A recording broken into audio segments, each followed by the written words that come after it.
My name is Brian Barczyk. I'm no zoologist, just a guy with a passion for animals. Before Animal Byte TV, formerly known as Snake Byte TV, captivated millions and fought to bring back fun and educational wildlife programs to the masses. Before Brian Barczyk would lead a successful Kickstarter that sent him and his team to Africa to get extra friendly with some dangerous reptiles, and he would become the new star of introducing the world to wild creatures.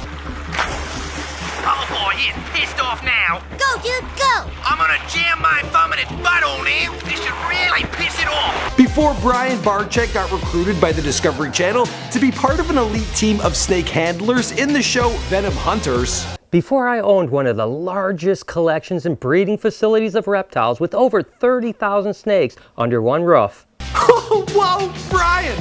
I was just about to say that. Thanks, bud. Well, young Brian Barczyk, he had a fascination with snakes ever since he laid eyes on a ball python when he was just 2 years old. He went from catching garter snakes to keeping 20-foot Burmese pythons in his parents' basement. Soon his snakes multiplied to the thousands, and while studying in college, he made the decision to drop out and take a journey down an unorthodox path. Big snakes can be absolutely fantastic, just like my girl Sunshine here. Oh man, I don't know how you do that. You're like the tough guy version of Britney Spears. Stop being such a baby, Mike. Here, hold this one. The only snake I'm comfortable holding, well, it doesn't bite. Well, you're certainly not the only one that feels that way, Mike. Hey, eventually your balls will drop too. But seriously, thanks so much for having me on before they were famous. I just want to show the world that I'm a normal guy that just loves animals. So make sure to stay tuned for more of me and my animal friends. Yeah, that's right. Brian is helping us out with this video. Now let's roll that intro.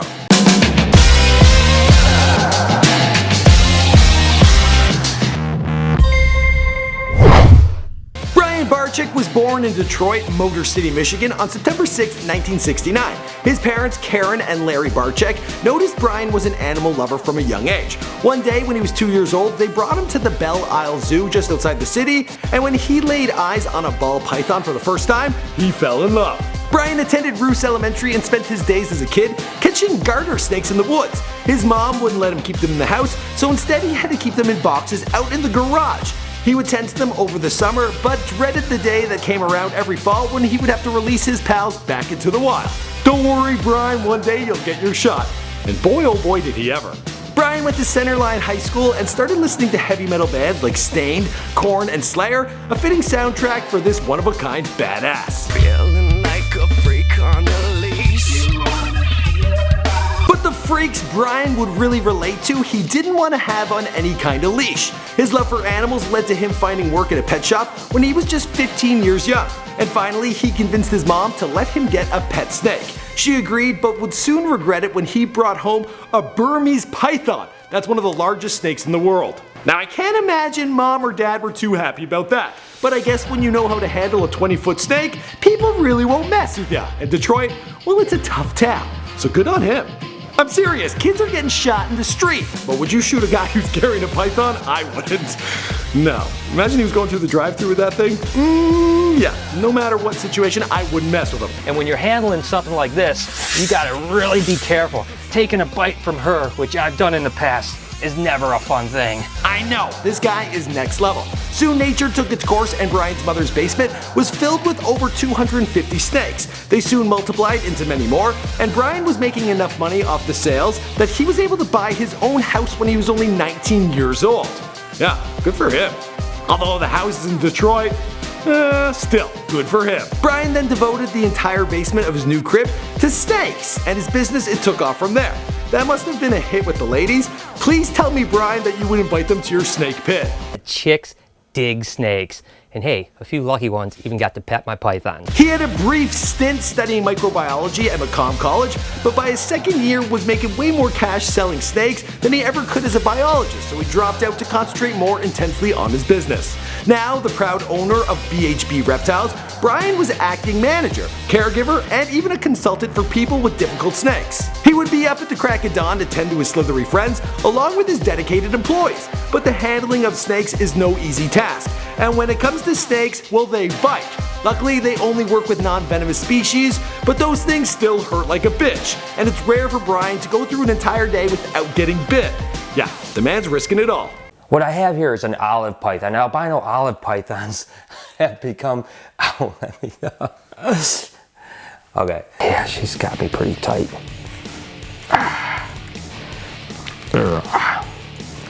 Come on, silly, let go. She got me pretty good. I hope they got no snakes in the bathroom. Just gonna be like, yeah, they might think it's dinner. Fucking snake, get off my dick! Brian's collection soon expanded to the tens of thousands, but despite the size of his business, he knew the key to its success was always following one's passion instead of the almighty dollar. Brian often made pricey purchases on rare snake eggs, like $25,000 on a pair of albino granite Burmese python eggs. Brian was in it for the long game.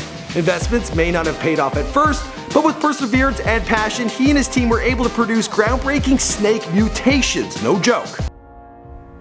Be in there, be in there, be in there. Holy crap, it's in! Oh my god, dude! Oh my god! It's a scaleless snake, dude! It is a scaleless ball python! Scaleless ball python. Oh my god, dude! Yeah! Oh, dude! Yeah! Brian went from a kid who kept snakes in his basement into being a man who owned one of the world's biggest breeding facilities, pumping out over 30,000 of these little cold-blooded critters each and every year. What an accomplishment. Now that he had a successful business, Brian wanted to set his sights a little higher. Instead of just helping people grow their reptile collection, he wanted to educate the masses and change the negative and fearful attitude people usually had towards these amazing animals. I'm one of those people who still needs a little convincing. Snakes. Why did it have to be snakes? With Steve Irwin's untimely death, Brian felt there was a bit of a void and felt he and others needed to carry on his important message. Initially, Brian was interested in starting a TV show, but while he waited for the networks to show some interest, he thought, I'll just do it myself on YouTube. And if it didn't work out, what the hell? At least he'd be getting some practice. He began producing a weekly web series initially called Snake Bytes TV. This was back in 2008. The plan was to do it for 1 or 2 months, but Brian and his team enjoyed it so much they kept the series going. Soon Snake Byte TV evolved into the network Animal Bytes TV and continued to invite fellow animal lovers and contributors to join in his efforts. Today the channel has earned almost 500,000 subscribers and hundreds of millions of views, and it's going somewhere really big. Brian's work online and the sheer shock that the man is still alive, well, that caught the attention of the Discovery Channel, who was on the hunt for an experienced snake handler for a new show. Venom Hunters premiered in February of 2016 and follows Brian and several other hunters as they ventured into dangerous territory to help provide venom for important medical research.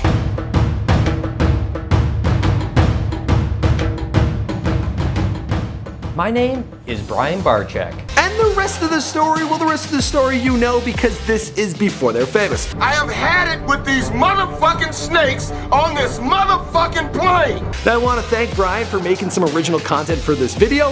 What an unbelievable guy. We met at Playlist and I'm really into his work. Not so much the snakes, but I like the videos. Be sure to subscribe, check out his channel Animal Bytes TV, and watch him on the Discovery Channel. Also, let us know who you want to hear about next. Steve Irwin, Before They Were Dead. I'm going to get that done right now. See you guys in another video. Boom! Beavers don't smoke, Mr. Fellow. No animals smoke. That's a lie. I saw a monkey smoking a cigar on a funny video show. You're a liar, skinny man.